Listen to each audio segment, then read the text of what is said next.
DJ Ferris. It's Chicago, nigga. It's the real one. Hit me. Only one is pulling shit the fuck up. Let's get a sports talk. What went through your mind when you saw that?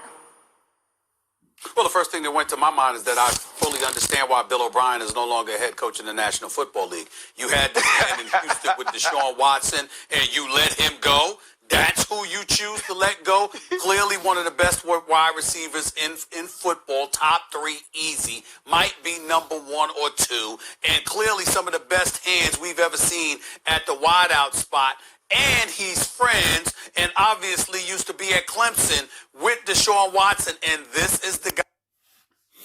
This shows you why he should have got rid of DeAndre Hopkins. This is why.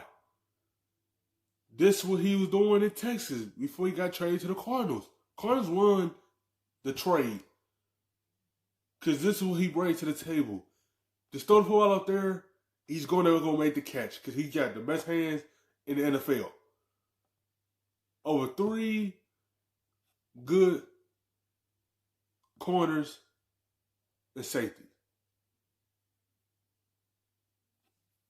Now that show you, like, that was the dumbest trade you could ever make in the history of football. You give away your number 1 to the Cardinals. And look at the biggest impact that he had to the Texans. Texans are 2-7 this year. That shows you how much that was an impact to that team. And how much of a big difference that he made for the Cardinals that are 6-3 on top of the division. The impact that he brings to the team. You let go. That's what jumped to my mind. Bill O'Brien. Obviously, it was an incredible play by DeAndre Hopkins. We saw him basically box out Micah Hyde. We saw him basically box him out. Tre'Davious White couldn't jump with him. And, of course, Poyer came flying in trying to bat down the ball, but it was all to no avail because D-Hop has hops. It's just that simple. He went up. He got the ball over 3 people. It was an incredible play on his part.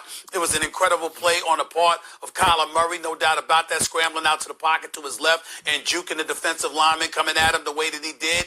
But in the end, jumping over 3 people. I like the analogy that he used, Ryan and Max, when he talked about basically dunking on somebody because he went over everybody and took the ball and brought it down and brought it in. But to answer the question again for one last time, the first thing that jumped to my mind when I saw how great that play was, the first thing that jumped to my mind is no wonder Bill O'Brien is no longer the head coach in Houston. How do you trade this man and take him away from Deshaun Watson? You deserve to be gone when you make that kind of error. Stephen.A., I am shocked and disappointed at you. You thought of Bill O'Brien first, you of all people, and not that bad man? You of all people didn't think of that bad man? That looked like Aaron Rodgers to me. Look, how many times has Aaron Rodgers done this, right? Maybe most famously against the Lions. You remember this play? You guys remember this play? Because this is what Kyler Murray looked. It shows you how much trust Kyler Murray have in DeAndre Hopkins. That's the first thing that was on his mind, to roll to his side and give him a chance because he know the outcome was going to be this. If I just throw the football out there, I know that he get his hand on it, he got it. And that's what's the outcome, and they won that game. That shows you why he should have either grabbed Hopkins or they either should have pushed him and prevent this. But they decided to go try to go after the ball, and his vertical out-jumped them and snatched the football. Like to me, they were down 23-21. There was no time left. Remember this? And then flicks it with 61 yards. And by the way, both ends of the play. He did it against them and Arizona. Well, that's coming up, Stephen. They don't jump the gun. By the way, against Detroit, People forget he just made. I don't even remember if it was Detroit or Arizona. Here's the Arizona play. I think it was against Arizona. He just made the same play, and they called it back. I forgot what happened, and then he did it again. He did it again. And Aaron Rodgers is doing this, sometimes throwing to some good receivers. I mean, look at this. And by the way, Kyler Murray, like Aaron Rodgers, so good escaping the pressure. And then here against the Giants. And the thing about the Kyler Murray play that reminded me of the Aaron Rodgers play is not just escaping in the pocket and seemingly effortlessly, even more effortlessly than Rodgers, the way he flicked it, I felt, throwing that ball down the field to his receiver. But the fact that his receiver made that kind of play on the ball, like DeAndre Hopkins told you, everyone was in position. He's not taking credit away. So often you hear opponents take credit away from the other guy. That makes your play worse. Give the opponents credit. He was like, look, they were in position. There were three dudes just making his play more extraordinary, which it was. Of course, the guy is known for his hands, but his positioning, his timing, the whole thing was so great. And this is why I was thinking of Aaron Rodgers, Stephen.A. Aaron Rodgers has had some very good receivers. He has never had DeAndre Hopkins. Yeah, never had that Watson dude. had him. Kyler Murray now has him. So these Hail Mary type plays, those 50-50 balls, it's like more like a 60-40 or 70-30 ball at the end of games. NFL. And that's what teams are going to do. When it comes down to these type moments, and you know DeAndre Hopkins was like he's going to get the football at the end when they try to throw it up, they going to have one side to his side or have somebody just grab him or pull him down, keep him from doing the same thing he did to the Buffalo Bills.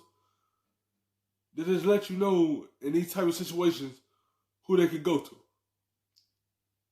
Either D. Hopkins or Larry Fitzgerald, because they're the two best hands on the team. Not taking nothing away from Christian Kirk, but those are the two best hands you could go to at these type moments, and you gonna get these type of results. But they just gonna know what time it is, and they gonna figure out a way to already have everyone onto Hawkins and prevent him from doing the same thing. Look out, because Kyler Murray can do that, and DeAndre Hopkins has made a living catching that ball. You know what? I had two thoughts. My first thought was Deshaun Watson. And I thought back to one of my favorite movies, and my favorite parts of a movie was Boys in the Hood, when Nia Long's sitting on the sofa and Cuba Gooding Jr. is mad. It's after everything happened to Ricky, and he's just punching the air like this. Because that's what I thought Deshaun Watson was probably doing watching that last 11 seconds of that game. He wasn't thinking about Bill O'Brien. He was at his house punching the air, upset that they traded that dude away. Now, the second thing I thought about, guys, was you two. I thought about Max Kellerman. I thought about Stephen.A. Smith, because I remember a couple of weeks ago, or maybe even a week ago, we were having this discussion. Oh, is it Russell Wilson and DK Metcalf? And then I think we brought up somebody else. Tyreek Hill and Patrick Mahomes. And I was like, hey, man, like if we just not going on career achievements, like you kind of got to start talking about Kyler Murray and DeAndre Hopkins. And then, Max, well, statistically, analytically, it's a sharper Warren, all that. Then, Stephen.A., that is blasphemous. How you going to throw all them in there? And then I said, y'all got to watch these dudes and look what happens. Because here's what I want you to think about. It wasn't that this was designed to go this way and he just escaped to the left because he was supposed to. No, he gets out to the left. He has a defender to beat. He hits him with a hesitation and he gets outside of the pocket. Then the other thing Kyler Murray has to do is turn his hips, get his hips turned around, kind of like a double play in baseball. Yes, this made a big difference for Kyler Murray. This is what's helping Kyler Murray take another step in his career because of having a true number one on the outside that he can throw the ball up to and go make these catches for him. So this is a good dynamic duo that they should be talking about. Like, those two been having a good, solid year, and no one have gave them to their credit this season. They should get their credit because they've been doing this all year. And no respect's coming Kyler Murray way. How he been playing for Cardinals. And he deserved it after that. That ball thrown down to the end zone to give D-Hop a chance. One, there's maybe 3 quarterbacks, 4 quarterbacks that have the escapability, the athleticism to get outside of the pocket to their left that way. Maybe 2 or 3 that can actually get their hips turned and throw the football. And those 2 or 3 people might not be the same people. And what we do know is there is no better contested football catcher in the game than DeAndre Hopkins. Do you know why he was so calm after the game? Why it was so easy for him to say that 3 dudes were in position and he dunked on them? You know why that was so easy? Because that's most of his catches. Most of his catches are contested. Most of the time he is covered. He is the most blanketed, uncoverable receiver that's ever lived. So that's nothing. If it touches his hands, he is going to catch it. So exactly what I told y'all when we were talking about the 2 best that's doing it, they have to be in the conversation because they are different. They left the hospital with more than other people, and y'all got to see that. Well, I appreciate, listen, man, I usually defer to you when it comes to football stuff, but that is until you engage in hyperbole. The greatest receiver you've ever seen? No, I'm not going there. I'm not going that far. Thanks for watching ESPN on YouTube. For live